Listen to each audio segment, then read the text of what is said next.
ఇంకెవరు మాట్లాడదు. అపోస్తలుల కార్యముల గ్రంథం 9వ అధ్యాయంలో మనము 8వ అధ్యాయం పోయిన వారం మనం కంప్లీట్ చేసుకున్నాము. 9వ అధ్యాయంలోకి వచ్చాము. 9వ అధ్యాయం మొదటి వచనం చదవక ముందు 8వ అధ్యాయం 3వ వచనం చదువుదాం. సౌలైతే ఇంటింట జొచ్చి పురుషులను స్త్రీలను ఈడ్చుకొని పోయి చెరసాలలో వేయించి సంఘమును పాడు చేయుచుండెను. సౌలైతే ఇంటింట జొచ్చి, ఎవరైతే క్రైస్తవులు అని పిలువబడుచున్నారో వారందరి ఇంట్లోనికి వెళ్తున్నాడు సౌలు. ప్రతి ఇంట్లోకి వెళ్ళి, ఇంటింటికి వెళ్ళి పురుషులను స్త్రీలను ఈడ్చుకొని పోతున్నారు. ఎలాగంట, ఎంత భయం! ఒక్కడే కాదు, పౌలుతో పాటు ఒక సైన్యం ఉండేది. ఆ సైన్యం అంతా కూడా ఇంటింటికి వెళ్ళి క్రైస్తవులు అనబడిన యేసు క్రీస్తు దేవుడిని ఎవరైతే ప్రార్థిస్తున్నారో, ఎవరైతే భక్తి చేస్తున్నారో, ఏ ఇంట్లోనైతే క్రైస్తవ పాటలు వినబడుతున్నాయో, ప్రార్థనలు వినబడుతున్నాయి, ఇంటికి వెళ్తున్నాడు. పురుషులను స్త్రీలను తీసుకొస్తున్నాడు. ఈడ్చుకొని పోయి చెరసాలలో వేయించి సంఘమును పాడు చేయుచున్నాడు.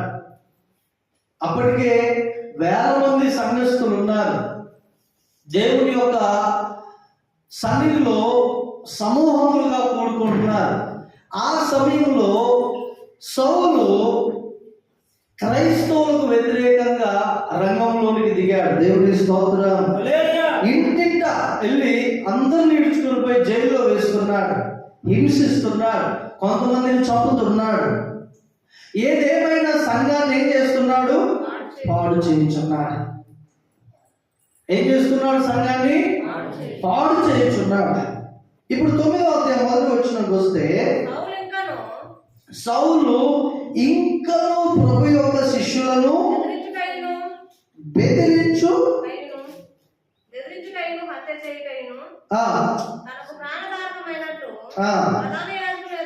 ఇక్కడ చూడండి, సౌలు ఇంటింటా వచ్చి సంఘాన్ని పాడు చేస్తుంటే దాదాపుగా యెరూషలేములో ఉన్న క్రైస్తవులందరూ, సమరయ ఆయా దేశం, ఆయా ప్రాంతములు అందరూ చెదిరిపోయారు. దేవుడి స్తోత్రం. హల్లెలూయా. అంటే చూడండి, ఇక్కడ అందరూ చెదిరిపోయారు. చెదిరిపోయినా కానీ అక్కడ యెరూషలేములో ఉన్నటువంటి శిష్యులను బెదిరించుచు, హత్య చేయుచు, తనకు ప్రాణాధారమైనట్టు ప్రధాన యాజకుని యొద్దకు వెళ్ళి, ఏ మార్గం అండి? క్రైస్తవ మార్గం, లేదా యేసు క్రీస్తే నిజమైన దేవుడని వెంబడిస్తున్నటువంటి ఆ మార్గములో ఉన్నటువంటి వారిని, స్త్రీలనైనను పురుషులనైనను కనుగొనిన ఎడల వారిని బంధించి యెరూషలేమునకు తీసుకొని వచ్చుటకు దమస్కులోని పత్రికలిమ్మని అడిగెను. అతడు ప్రయాణం చేయొచ్చు. చూడండి, ఎక్కడికి ప్రయాణం చేస్తున్నాడు? యెరూషలేము నుండి ఇక్కడ మరి చూడండి, దమస్కు యొద్దకు ప్రయాణం చేయొచ్చు. రెండవ వచనం, ఈ మార్గమందున పురుషులనైనను స్త్రీలనైనను కనుగొనిన ఎడల వారిని బంధించి యెరూషలేమునకు తీసుకొని వచ్చుటకు దమస్కులోని సమాజముల వారికి పత్రికలిమ్మని. అంటే దమస్కులో కూడా పౌలుకి సంబంధించిన, లేదా ప్రధాన యాజకునికి సంబంధించిన కొందరు ఉన్నారు. వారికి పత్రికలు, ఎందుకు పత్రికలు ఇవ్వాలంటే, ఎవరైతే క్రైస్తవులు ఉన్నారో దమస్కులో వారిని బంధించి యెరూషలేములోనికి తీసుకుని రావడానికి వారికి పత్రికలు ఏమంటున్నాడు. వాస్తవంగా క్రైస్తవులందరూ అప్పటి వరకు ఎక్కడున్నారు? యెరూషలేములోనే ఉన్నారు.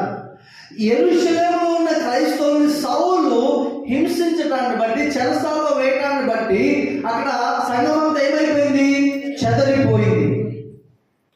ఈ యెరూషలేము నుండి దమస్కుకి దాదాపుగా 180 నుంచి 200 మైళ్ళు ఉంటుంది. ఎంతండి?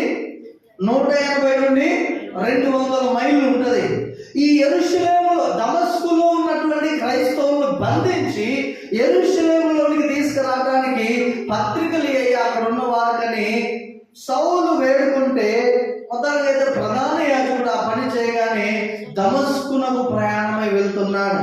4వ వచనం, 3వ వచనం.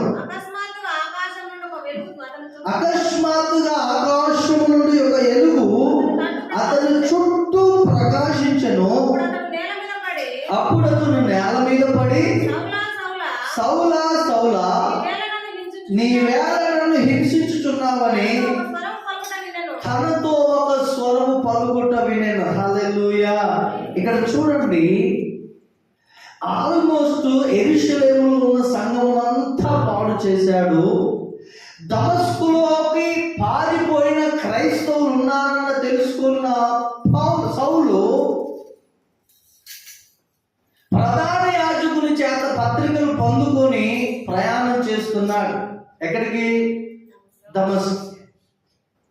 దమస్కునకు ప్రయాణం చేస్తున్నాడు. ఈ దమస్కునకు ప్రయాణం చేస్తుంటే మార్గం మధ్యలో సరిగ్గా ఎప్పుడంట చూడండి, అకస్మాత్తుగా ఆకాశం నుండి ఒక వెలుగు అతని చుట్టూ ప్రకాశించిన. మధ్యాహ్నం వేళ, పగటి పూట సౌలు తన యొక్క సైనికులతో కలిసి గుర్రం మీద ప్రయాణం చేస్తున్నాడు. ప్రయాణం చేస్తున్నటువంటి సమయంలో అకస్మాత్తుగా ఆకాశం నుండి గొప్ప వెలుగు, ఏమండి, ఒక వెలుగు అతని చుట్టూ. అసలు పగలు సూర్యుడు, ఏమండి, సూర్య వెలుగే, ఏమండి, పగటి పూట మధ్యాహ్నం ఎక్కువగా ఉంటుంది, అవునా కాదు? ఇప్పుడు మధ్యాహ్నం పూట సూర్యుడు ప్రకాశిస్తున్న సమయంలో మీరు ఎంత పెద్ద లైట్ వేసినా కానీ అది ప్రకాశిస్తుందా? అసలు మనం గుర్తించాలి, ఇక్కడ ఏదో లైట్ వేసారు అని గుర్తించాలి పగటి పూట. కానీ సౌలుని ఎదుర్కొన్నటువంటి, సౌలు చుట్టూ ప్రకాశిస్తున్నటువంటి వెలుగు ఆకాశం నుంచి ప్రకాశిస్తుంది. హల్లెలూయా. అప్పుడు అతడు నేల మీద పడి, ఎవరు? సౌలు, సౌలా సౌలా, నీవేళ నన్ను హింసించుచున్నావని తనతో ఒక స్వరము పలుకుట నేనేనా. ఈ మాట మీరు చాలా జాగ్రత్తగా పట్టుకోవాలి. ఆకాశము నుండి వెలుగు ప్రకాశించింది, అదే వెలుగులో నుండి ఒక స్వరము సౌలుతో మాట్లాడుతుంది. ఏమిటంటే, సౌలా సౌలా, నీవేళ నన్ను. వాస్తవంగా సౌలు హింసించుతున్నది ఎవరిని? క్రైస్తవులు, సంఘాన్ని. సౌలు హింసిస్తున్నాడు. వారిని, స్త్రీలను, పురుషులను ఈడ్చుకుంటూ, లాక్కుంటూ, ఏమండి, జుట్టు దొరికితే జుట్టు, కాలు దొరికితే కాలు, చెయ్యి దొరికితే చెయ్యి ఈడ్చుకుంటూ వెళ్తున్నాడు భయంకరంగా. కానీ అక్కడ ఒక స్వరం ఉంటుంది, నీవేళ నన్ను హింసించున్నావు. ఒక విషయం జాగ్రత్తగా గమనించు దేవుడి సంఘమా, దేవుడిని అంటే సంఘమును లేదా సంఘములో ఉన్న ఏ క్రైస్తవునైనా ఒక వ్యక్తి హింసిస్తే, అతని మీద దాడి చేస్తే, అతన్ని అవమానపరిస్తే, అతన్ని హేళన చేస్తే, ఎవరిని దాడి చేసినట్టు, ఎవరిని హేళన చేసినట్టు, ఎవరిని అవమానించినట్టు? దేవుణ్ణి. అందుకే మత్తయి ప్రభు అంటారు కదా స్వార్థంలో, ఒకడు మిమ్మల్ని ముట్టిన ఎడల నా కనుగుట్టును ముట్టనండి. అంటే సంఘము దేవునికి చాలా ప్రత్యేకమైనది, చాలా ప్రత్యేకమైనది. ఆ దినాల్లో సంఘాన్ని హింసిస్తున్న సౌలుకి దేవుడు నేరుగా ప్రత్యక్షమైనాడు. దేవునికి స్తోత్రం. ఆయన నిన్ను, ఒకవేళ నువ్వు శ్రమల్లో, హింసల్లో, నిందల్లో, అవమానాల్లో నువ్వు ప్రయాణిస్తుంటే ఖచ్చితంగా దేవుడు నువ్వు దేనికైతే, దేని చేతనైతే ఆ పరిస్థితుల్లో నువ్వు ప్రయాణం చేస్తున్నావో నేరుగా ఆ పరిస్థితితో దేవుడు మాట్లాడతాడు. దేవునికి మహిమ కలుగునుగా. హల్లెలూయా. సౌలా నీ వేళ నన్ను హింసించుచున్నా, వేళ నన్ను హింసించున్నా. అందుకే సౌలు అంటున్నాడు, 5వ వచనం, నీవెవడవని అడుగగా ఆయన నేను నీవు హింసించుచున్నా. చూసారా అండి, నేను నీవు హింసించుచున్నా యేసునా. వా, ఎంత అద్భుతం అండి. దేవుడు నేరుగా ఏ సంఘాన్ని అయితే హింసిస్తున్నాడో అదే వ్యక్తికి ప్రత్యక్షమైనాడు. ఎంత అద్భుతం అండి. దేవునికి మహిమ కలుగును గాక. ఎంత అద్భుతం. సంఘమంతా ఒకవైపు ప్రార్థిస్తున్నారు శ్రమల్లో, హింసల్లో. వారి ప్రార్థన విన్న దేవుడు, అక్కడ పరిస్థితులు చూచిన దేవుడు నేరుగా ఆ హింసలకు పులి స్టాప్ పెట్టడానికి కారణమైన వ్యక్తికే దేవుడు దర్శనం ఇచ్చాడు. హల్లెలూయా. నీవు హింసించుచున్న యేసును. చాలా మంది అన్నారు, అరే క్రైస్తవులు భలే హింసించవచ్చురా, లేకపోతే భలే హింసిస్తారేమండి. మొన్న కూడా వేరే రాష్ట్రంలో అయితే ఉత్తరాఖండ్ అనుకుంటారు, ప్రార్థన జరుగుతుంటే కొంతమంది మతోన్మాదులు వెళ్ళి సంఘంలో ఏమంటే డిస్టర్బ్ చేసి పాస్టర్స్ ని కొట్టి మొత్తం నాశనం చేశారు. వాళ్ళు హింసిస్తుంది ఆ వ్యక్తిని అనుకుంటున్నారు, కానీ నేరుగా దేవుణ్ణే. అది చాలా ప్రమాదం. హల్లెలూయా. అది చాలా ప్రమాదం. కింద చూడండి, లేచి పట్టణంలోనికి వెళ్ళుము, అక్కడ నీవు ఏమి చేయవలనో అది నీకు తెలియబడునని ఒకటే మాట. సౌలు నిజముగా ఎందుకు క్రైస్తవుల్ని హింసిస్తున్నాడు అని అంటే, నిజమైన దేవుడు ఉన్నాడు కదా, మీరెందుకు యేసు అనేటటువంటి ఒక మరియ కుమారుని, ఒక ప్రవక్తని మీరు దేవుడిగా ఆరాధిస్తున్నారు? తండ్రి అయిన దేవుడు యెహోవా దేవుడు ఉన్నాడు కదా, మీరెందుకని యేసు క్రీస్తుని దేవుడిగా ఆరాధిస్తున్నాడు? అది ఈ యెరూషలేములో, ఈ పట్టణంలో తగినది కాదని హింసిస్తుంటే, ఏ వ్యక్తి అయితే సంఘాన్ని పాడు చేస్తున్నాడో అదే వ్యక్తికి యేసు క్రీస్తు ప్రభు వెలుగులో ప్రత్యక్షమైనాడు. హల్లెలూయా. నేను ఏమి చేయవలనో, ఎక్కడికి వెళ్ళమంటున్నానని, నువ్వు లేచి పట్టణంలోనికి వెళ్ళుము, అక్కడ నీవు ఏమి చేయవలనో అది నీకు తెలుపబడునని చెప్పాను. అతనితో ప్రయాణము చేసిన మనుష్యులు ఆ స్వరము వినిరి గాని ఎవరిని చూడక మౌనులై నిలవబడిరి. ఈ మాట 7వ వచనం ఇంపార్టెంట్. రాబోయే 26వ అధ్యాయంలో అక్కడ ఉంటుంది ఈ వచనం. అక్కడ ఒక విధముగా రాయబడి ఉంటుంది, వారు ఆయన స్వరమును విన్నారు కానీ ఆయన చూడలేదని అక్కడ రాయబడి ఉంటుంది. ఈ వచ్చిన తర్వాత మనం ధ్యానం చేయాలి. 8వ వచనం, సౌలు నేల మీద నుండి లేచి కన్నులు తెరచినను ఏమీ చూడలేకపోయిన గనక వారిని చేయి పట్టుకొని.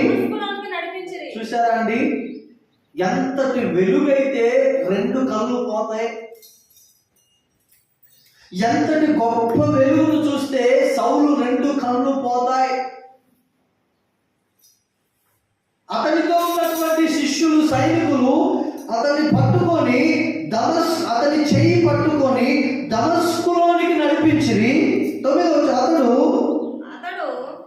3 దినములు చూపు లేక అన్నపానములు లేవియు పుచ్చుకొనక. చూసారా అండి, 3 దినాలు చూపు లేదు, అన్నము లేదు, నీళ్లు లేదు. మనోడు ఈ 3 దినాలు ప్రార్థిస్తున్నాడు, ఆశ్చర్యపోతున్నాడు. అయ్యో, నేను ఈ నిజదేవుని బిడ్డలైనటువంటి క్రైస్తవులను నేను హింసించానా?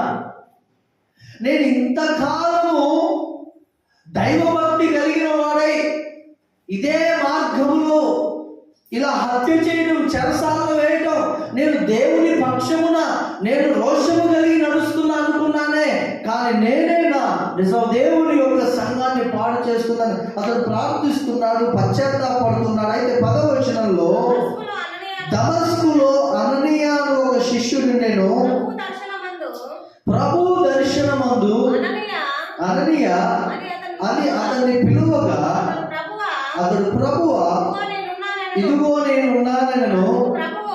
అందుకు ప్రభు నీవు లేచి కిందని నడబడిన వీధికి వెళ్ళి యూదా అనువాని ఇంట తార్సు వాడైన సౌలు అనువాని కొరకు విచారించుము. ఇదిగో అతడు. చూసారండి ఎంత స్పష్టంగా దేవుడు చెబుతున్నాడో. సౌలు ఏం చేయించున్నాడంట? ఆ 3 దినాలు ఏం చేయించున్నాడు? ఏ వ్యక్తులైతే ప్రార్థన చేయకూడదని కొట్టి చంపి కొంతమందిని ఈడ్చుకొని వెళ్ళి చెరసాల్లో వేశాడు, అదే సౌలు 3 దినాల నుంచి అన్నము నీళ్లు బంద్ చేసి ఏం చేయించున్నాడు? దేవుడు తలుచుకుంటే అది జరుగుతుందండి. హల్లెలూయా. దేవుడు యుద్ధంలోనికి వస్తే ఏ వ్యక్తుల ద్వారా అయితే సంఘము పాడైపోతుందో అదే వ్యక్తుల్ని సంఘ క్షేమాభివృద్ధి నిమిత్తం నిలబెట్టుకోగలడు. హల్లెలూయా. దేవుడికి సాధ్యం. దేవుడు మాట్లాడితే ఎంత స్పష్టంగా ఉంటుందంటే, అననీయ ఒక శిష్యుడు అననీయ, బహుశా ఇతడు కూడా యెరూషలేములో నుండి పారిపోయి వచ్చిన వాడు కావచ్చు దమస్కుకి. ఈ యొక్క అననీయతో దేవుడు ఇలా చెప్తున్నాడు స్పష్టంగా. ఇదిగో ఏమంటున్నాడండి? ఏమంటున్నాడు? అందుకు ప్రభు నీవు లేచి తిన్నని నడబడిన వీధికి. ఏ వీధంట? ఎంత స్పష్టంగా దేవుడు చెప్తున్నాడో చూడండి. తిన్నని నడబడిన వీధి వెళ్ళి ఆ వీధిలో యూదాను వాని ఇంట తార్సు వాడైన సౌలు అనువాని కొరకు. తార్సు వాడైన సౌలు. తార్సు నుండి ఏమంటే దమస్కునకు సుమారుగా 400 మైళ్ళు ఉంటది. ఎన్ని వందలు? 400 మైళ్ళు. ఇతడు ఆసక్తి చూశాడు సంఘాన్ని పాడు చేయడానికి. ఇదే దైవ మార్గం అనుకుంటున్నాడు. అతడికి ప్రాణాధారమైనట్టుగా ప్రయాణం చేస్తున్నాడు క్రైస్తవుని హింసించడానికి. హల్లెలూయా. అయితే దేవుడు దర్శించగానే అతని శిష్యులు చూడండి, ఎందుకు మరి మీరు ఒకసారి ఆలోచించండి. సౌలుని కొందరు శిష్యులు తీసుకొస్తున్నారు.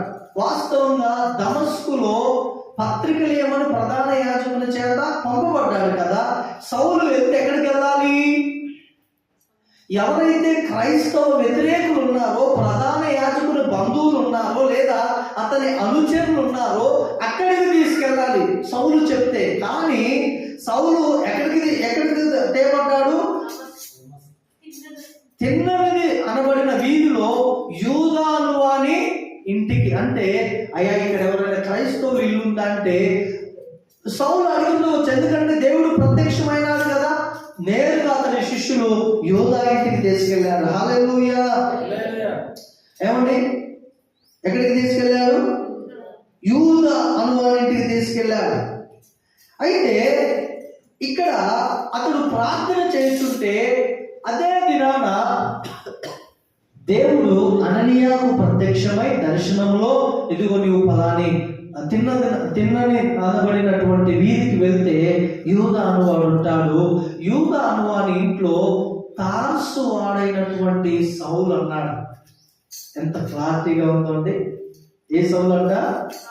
బహుశా దినాలు సౌలు అనబడేవారు చాలా మంది ఉండొచ్చు. దేవుడు అంటున్నాడు తార్సు వాడైన సౌలు అతడు ఇదిగో అక్కడ ప్రార్థన చేయుచున్నాడు. 12వ వచనం.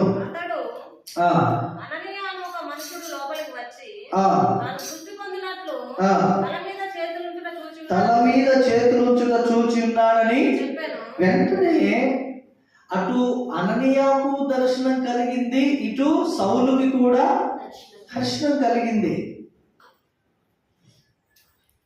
సౌలుకు ఏమని దర్శనం కలిగింది? అననీయ అనేటటువంటి ఒక శిష్యుడు ఉన్నాడు. అతడు వచ్చి సౌలు యొక్క తల మీద కన్నుల మీద చేతులు ఉంచగానే అతడు దృష్టి పొందినట్లుగా కల చూస్తున్నాడు, దర్శనం చూస్తున్నాడు. కాబట్టి అననీయ నువ్వు లేచి వెళ్ళు అని చెప్పగానే చూడండి అతడు ఏమంటున్నాడు? 11వ వచనం, అందుకు అననీయ ప్రభువా ఈ మనుష్యుడు యెరూషలేములో నీ పరిశుద్ధులకు ఎంతో కీడు చేసి ఉన్నాడని అతను గూర్చి అనేకుల వలన వింటిని. అంటే ఇతడు దమస్కు వాడే అననీయ. హల్లెలూయా. దమస్కు వాడే. ఇతడు అన్నాడు అతను యెరూషలేములోని పరిశుద్ధులకు ఎంతో కీడు చేసి ఉన్నాడని అతని గూర్చి అనేకుల వలన, ఒక్కరిద్దరు కాదండి, ఎంతమంది అంట? అనేకులు. అంటే అనేకులు అననీయాకు చెప్పారు అని అంటే ఇతడు ఎంత దాడి చేసి ఉంటాడండి. యెరూషలేము నుండి దమస్కుకు సుమారుగా 180 నుండి 200 మైళ్ళు ఉంటే అక్కడికి వినబడింది సౌలు చేసే కార్యం. ఇతడు చాలా కీడు చేశాడు, మరి నీవేంటో ఆయన దగ్గరికి వెళ్ళి చేతులు ఉంచినట్టుగా చూస్తున్నాడు, అతని దగ్గరికి వెళ్ళమంటున్నాయండి ప్రభువా? ఒకవేళ వెళ్తే నన్ను కూడా చంపుతాడేమో, చూడండి ఒకసారి. అయితే ఇక్కడను నీ నామమును బట్టి ప్రార్థన చేయవారినందరినీ బంధించుటకు అతడు ప్రధాన యాజకుల వలన అధికారం పొంది ఉన్నాడని. అంటే మీరు చూడండి, అననీయాకు ముందే తెలుసు సౌలు అనేవాడు వస్తున్నాడు, దమస్కులో ఉన్న క్రైస్తవులు కూడా చంపేస్తాడు, చెరసాలకు తీసుకెళ్తాడు, లాక్కెళ్తాడని ముందుగానే అననీయాకు తెలుసు. అదే చెప్తున్నాడు. ఆశ్చర్యం చూడండి, దేవుడు అటు ఆయనకు దేవుడు దర్శనం ఇచ్చాడు, ఇతనితో కూడా దేవుడు స్పష్టంగా మాట్లాడుతుంటే ఉన్న విషయం అననీయ దేవుడితో చెప్పుచున్నాడు. కానీ దేవుడు ఏమంటున్నాడు తెలుసా? అందుకు ప్రభు ఇంకా మాట చెప్పొద్దా నీవు. హల్లెలూయా. దేవుని మాటకు లోబడే వారంగా మనం ఉండాలి.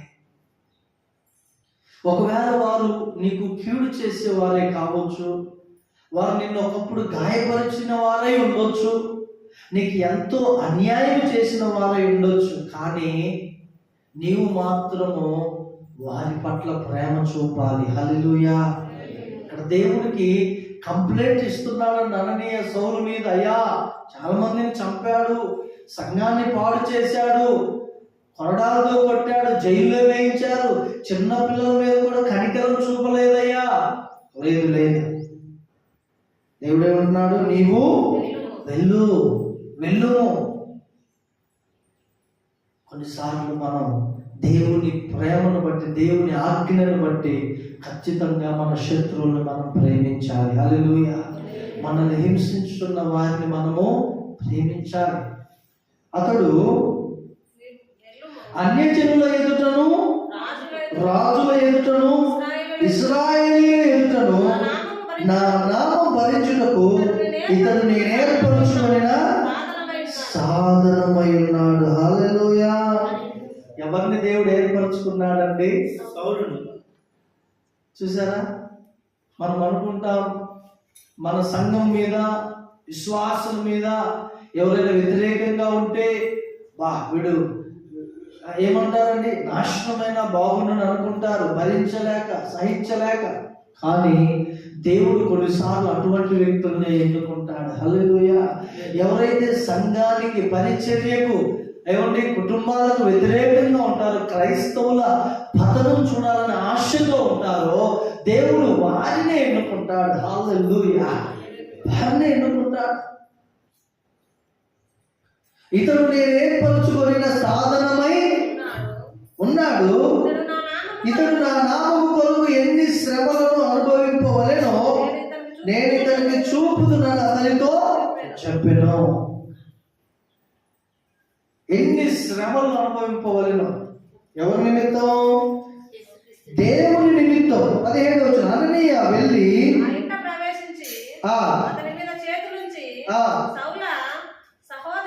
చూడండి ఏమన్నాడు? అతని అననీయ వెళ్ళి ఆ ఇంట్లో ప్రవేశించి అతని మీద చేతులుంచి సౌల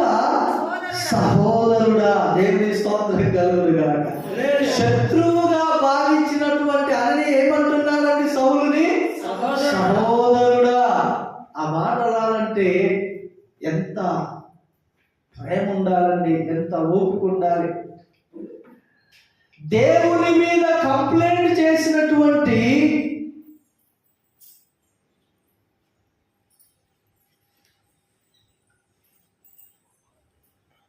అననీయ ఏమంటున్నాడండి సౌలు విషయంలో? సహోదరుడా, నీవు వచ్చిన మార్గంలో నీకు కనబడిన ప్రభువైన యేసు నీకు దృష్టి పొంది పరిశుద్ధాత్మతో నింపబడినట్లు నన్ను పంపి ఉన్నాడని చెప్పాను. అప్పుడే అతని కన్నుల నుండి దృష్టి కలిగి లేచి బాప్తిస్మం పొందాను. చూసారండి, ఈ 3 దినాల ప్రాసెస్ లో మీరు ఆలోచించండి. ఇతడు దేవుడిని ఎరిగి ఎన్ని రోజులైంది? 3 దినాలు. అతడు చేసిన కార్యం మొట్టమొదటిగా లేచి ఏం చేశాడండి? అతని కన్నుల నుండి పొరల వంటివి రానగా దృష్టి కలిగి ఏం పొందాడండి? బాప్తిస్మం పొందాడు. కొన్నిసార్లు దేవుడు బిడ్డలారా, నువ్వు ఆలస్యం చేయడానికి, బాప్తిస్మం తీసుకోవడానికి ఎన్నో కారణాలు ఉండొచ్చు, కానీ అది సరైనది కాదు. యేసు ప్రభు దేవుడని నువ్వు ఎరిగితే నువ్వు చేయవలసిన నెక్స్ట్ నువ్వు బాప్తిస్మం తీసుకొని క్రీస్తు కొరకు నువ్వు నిలబడాలి. హల్లెలూయా, హల్లెలూయా, నిలబడాలి. వెంటనే 19వ వచనం చూస్తే చూడండి, అతడు దమస్కులో ఉన్న శిష్యులతో కూడా కొన్ని దినములు ఉండేను. వెంటనే సమాజ మందిరంలో యేసే దేవుని కుమారుడని రూట్ మార్చబడింది. చూసారండి, అంతకుముందేమో యేసు క్రీస్తు దేవుడు కాదు అని ఆ మార్గంలో ఉన్న వారిని చంపుతూ చెరసాల్లో వేస్తున్నటువంటి ఈ వ్యక్తి ఎప్పుడైతే దేవుడు అతన్ని కలుసుకున్నాడో కొన్ని దినములే, బాప్తిస్మం తీసుకున్న కొన్ని దినములు అక్కడ శిష్యులతో దమస్కులో ఉండి వెంటనే సమాజ మందిరంలోనికి ప్రవేశించి ఏం చేస్తున్నాడండి? యేసే దేవుని కుమారుడని ఆయన గురించి ప్రకటించుచూ వచ్చెను. అయితే విభ్రాంతి నొంది యెరూషలేములో ఈ నామమును బట్టి ప్రార్థన చేయవారిని ఇతడే కాగా వారిని బంధించి ప్రధాన యాజకుని యొద్దకు కొనిపోవుటకు ఇక్కడికి కూడా వచ్చి ఉన్నాడని. చూశారండి ఎంత క్లారిటీగా ఉన్నారు. ఇక్కడ కన్ఫ్యూజ్ చెందుతున్నారు, విభ్రాంతి చెందుతున్నారు ప్రజలు. ఏంటంటే యెరూషలేములో ఉన్నటువంటి క్రైస్తవుల్ని, ఈ మార్గంలో ఉన్నటువంటి క్రైస్తవుల్ని హింసించినటువంటి వాడు ఇతడు కాడా? ఇతడేమో ఈ సమాజ మందిరంలోనికి వచ్చి యేసే దేవుని కుమారుడు చెబుతున్నాడండి. ప్రధాన యాజకుని వల్ల పత్రికలు పొందుకొని ఈ దమస్కులో ఉన్న క్రైస్తవులు కూడా చెరపట్టుకొని యెరూషలేములకు పోవడానికి వచ్చినటువంటి ఇతడే కదా. దేశమంతటా ప్రకటించబడింది, రాష్ట్రం అంతటా ప్రకటించబడింది కదా. ఇతడేంటి ఇప్పుడు ఇలాగ చెప్పుచున్నాడని వాళ్ళందరూ చెప్పుకున్నారు. 22వ వచనం,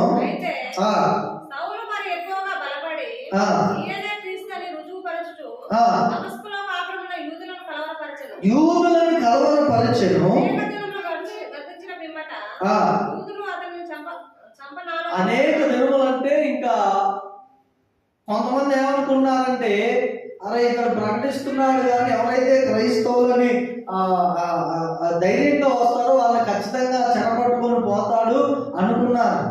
ఆ తర్వాత యూదులు కొంతకాలం విని నిజంగా ఇతడు యేసు ప్రభువుని నమ్ముకున్నాడని ఏం చేయబోయారంటే యూదులు చంపని ఆలోచింపగా వారి ఆలోచన సౌలునకు తెలియవచ్చెను. వారు అతన్ని చంపవాలని రాత్రి పగళ్ళు ద్వారముల యొద్ద కాచుకుని చూడని గనుక అతని శిష్యులు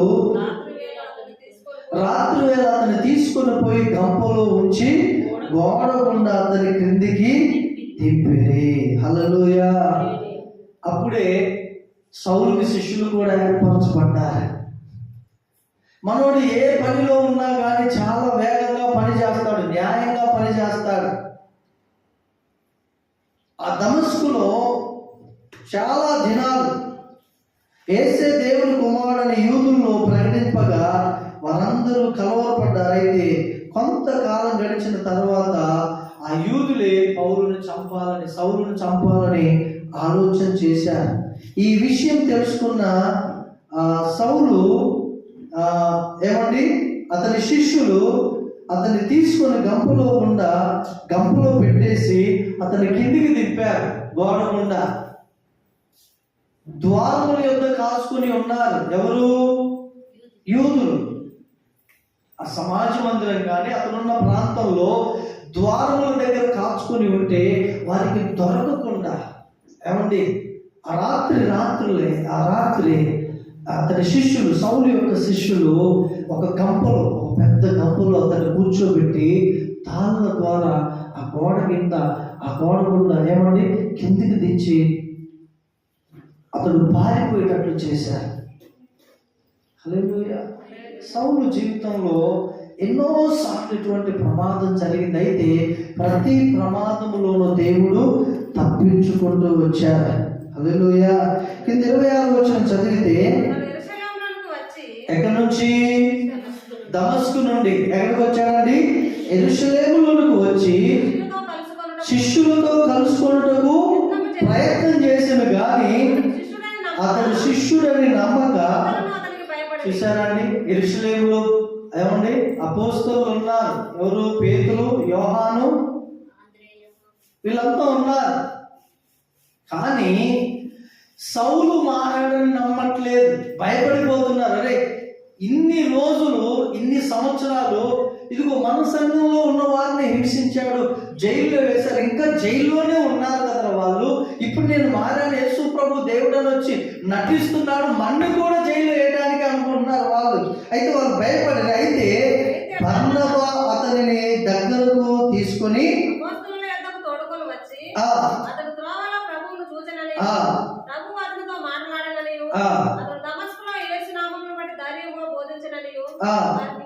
వారికి వివరంగా తెలియపరిచాడు. దేవుని స్తోత్రం.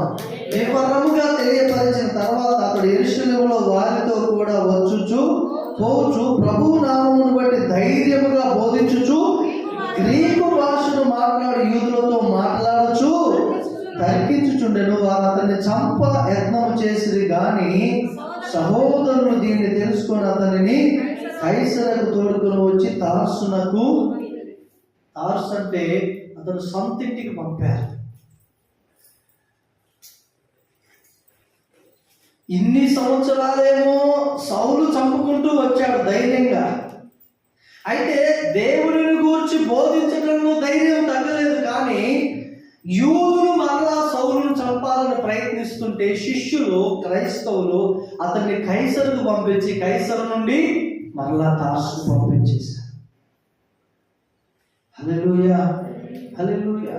సో దేవుని సంగమా, ప్రభువుని ఎరిగిన మనము ప్రభువు కొరకు మనం ధైర్యముగా బోధించే వాళ్ళని ఉండాలి. సత్యము ఎరిగిన మనము సత్యము కొరకు మనం సాక్షులుగా నిలబడాలి, ధైర్యముగా నిలబడాలి. శ్రమలు వస్తాయి, నిందలు వస్తాయి, హింసలు వస్తాయి. అయినను మనం ఏదైతే ఎరిగామో, ఏదైతే మనం గట్టిగా పట్టుకున్నామో అది అంతము వరకు మనం పట్టుకొని ఉండాలి. దేవుని స్తోత్రం. కళ్ళు మూసుకున్నప్పుడు ప్రార్థన చేద్దాం. హల్లెలూయా.